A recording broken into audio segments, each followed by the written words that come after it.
your poor father breathed his last breath in our cozy home. This chair is indeed dear to me, for it was in this throne of wood and velvet he sat the very day he left us behind. Oh, how he loved this calm retreat. Oh, Mrs. Wilson, did your recently departed husband leave you anything more than his favorite chair? Lo, good neighbors, Onda, my dear departed husband, left me much, not the least of which are these legal papers.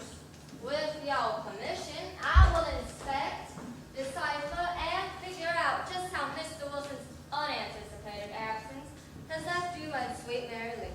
Please, let me help. Please, please. I can read too. I can. You'll see. I'm smart too. You'll see. I am indeed in need of your assistance in these confusing times. It is clear by the depth of the documents. The hyperbole. The loft of letters, the tower of testimony. Squire Cribs Esquire and his assistant Lou Pole have legally surrounded our inheritance with enough paper to cover the walls of our home sweet home.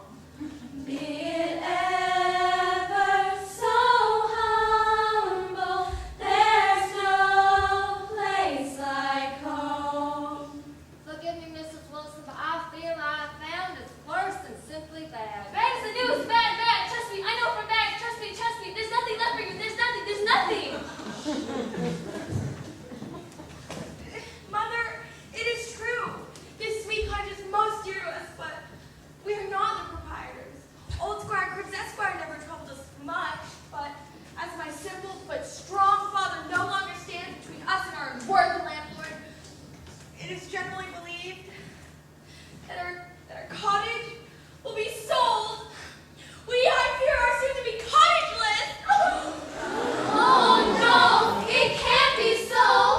No, the young must be provided for, and willingly would I bow with resignation to that great power. But when I think of you, my dear child, left alone to face 1,000 temptations of a painless orphan,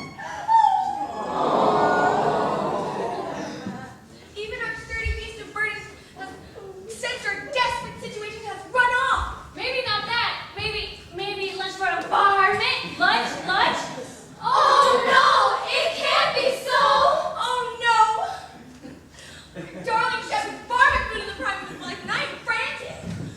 Please pause and ponder, for surely your troubles are tricking you.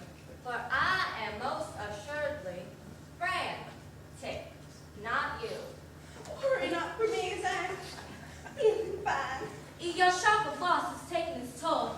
We've been friends for many years now, and you always known me to be feeling fine. Fatality brings confusion to us all. Don't make confusion in my tea. I did bring a pot of beans, though. Enough. This pointless prattle provides pitifully poor support for Mary Lee and me. I do appreciate your friendship, but please, y'all are free to go. We are not. She is free to go. Ever so humble, there's no place like home.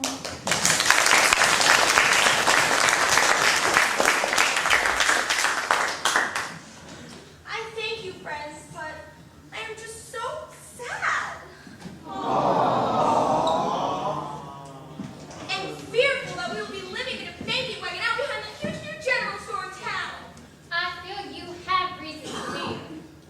I was in town this morning, and the old wagon lot behind the new store was filled with former shop owners living out their shattered dreams of self-employment. She's right. The calico yard and shop was closed too. It's true, the gun shop too. It's true. The homemade jewelry and bead shop is dead as well. Both the men's and women's haberdasheries had left already.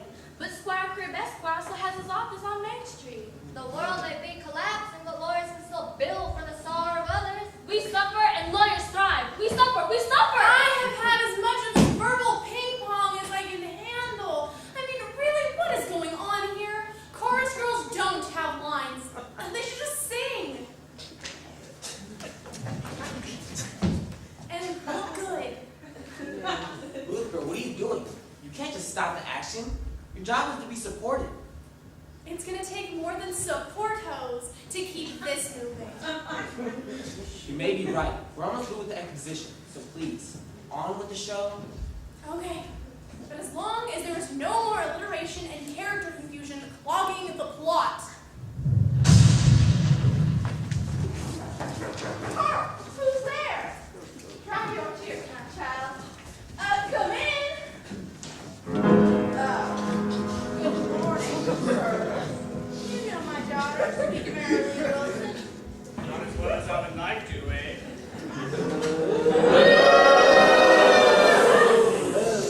Some things never change. It still turns my stomach thinking of him with that sweet Mary Lee Wilson. If only her father was here to save her. Or maybe some rich, handsome, heroic young man to sweep her from the grips of Crib's arthritic hands. Here we go again. Since it seems you're going to get a lesson in literary devices, whether you want it or not, you might want to take some notes in your program. Okay, so that last one, rich, heroic, handsome young man, was foreshadowing. If you pay attention, there's sure to be something about a fatal flaw by the end of the second act, so keep those pencils handy. Well, so much for flow. Come on, let's go back to the show. I do indeed know your daughter, for on this very day 18 years ago, your husband Onda and I stood outside that cottage as you brought her into this sometimes harsh and cruel world. That was a day I will never forget.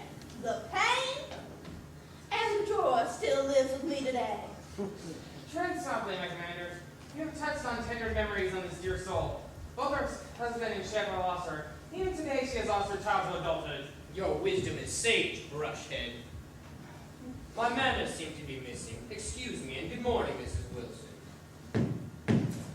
Happy birthday To you, happy birthday to you. Happy birthday, dear sweet Mary Lee. Happy birthday to you. Good morning, my dear young lady. A sad calamity has befallen the neighborhood, Mrs. Wilson. Many a poor person out here will have reason to think so, sir. Jobs are scarce, while at the same time, hard-hearted mortgage holders are pushing desperate families from their cottages. Yes, yes. He was a good man, your husband. I knew him well. He placed great confidence in my advice, and I too shared his vision for the future. I loaned him money often, with these four walls surrounding us as the equity to promised repayments. Was he not financial once, Squire Cribs? Oh, yes, yes. When the times were good, but bad speculations, unlucky investments, false friends. Alas, alas, we all have our ups and downs, my dear man. Squire Cribs, I perceive you are a man who... We'll suck you dry, spit you out, and blame you for all your misfortunes. are a man who... Has a heart to feel for the unfortunate. True, madam, it is the character I have attained, though I am not the man to boast. Have you any prospect of, that is, have you provided? It is true then? Oh, all too true. Cottage and garden must be sold. I need it paid in full, as I do have obligations which I must fulfill. But, sir, I understand you would never be so harsh if my husband were standing here between us.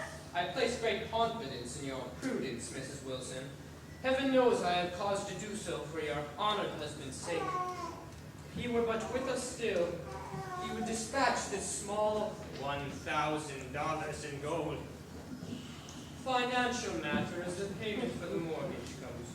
Oh, come, Squire Cribs.